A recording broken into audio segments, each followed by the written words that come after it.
Hey, what's up, guys? My name is Braden, and today we are about 7 miles northeast of the UCF campus, right here on the banks of the Econ River, on a part of the Florida Trail that runs through Little Big Econ State Forest. Now, this area is a state forest. That being said, it's protected to an extent, and the area was established in 1994 for the preservation and enjoyment of, the flora and fauna for all the future generations to come in this beautiful area. There is a little bit of history to this area that we'll show you right now.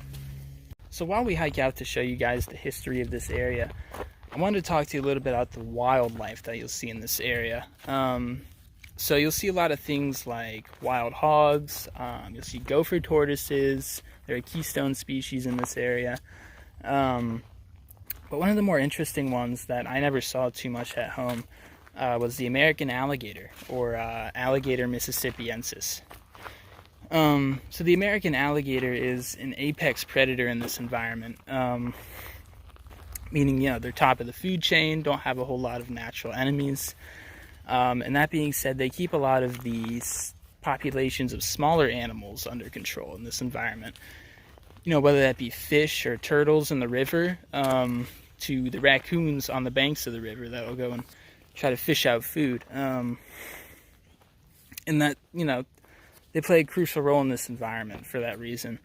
And controlling the raccoons is particularly important because a big part of the raccoon's diet is, things like bird eggs and bird hatchlings.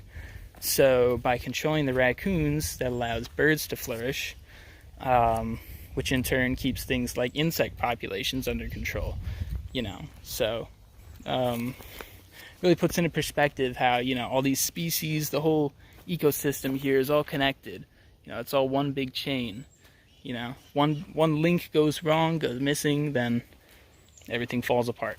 So the alligators out here really remind me of Aldo Leopold's essay, Thinking Like a Mountain. In the essay, Aldo tells us that once all the wolves were hunted down in those mountain landscapes, the deer population went out of control and the foliage got all wrecked and the whole ecosystem was out of balance. The same would apply here for the alligators. So if all the alligators were hunted down and for the sake of predator control, things like the raccoons would go out of control. And there would be no birds, and there would be too many insects, and the foliage would get wrecked, and the whole ecosystem falls apart. So the alligators play a very crucial role, and that's why it's so important that we don't kill them off and we protect them. It puts us in a member position in this environment as opposed to being conquerors. And we've also arrived at the history portion I wanted to show you here. So you can see where this old bridge used to be.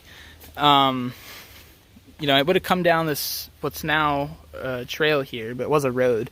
It would have crossed over this bridge, crossed over the river. Everything was torn down here and altered just for the sake of, human progress. Very conqueror mindset as opposed to member. And as members, we come out here and we protect this environment as opposed to further, disturbing it. And removing the bridge. A conqueror might want to come out here and say, let's build a new bridge, alter the landscape further. But we now know better, and we protect this beautiful environment for all the future generations to come.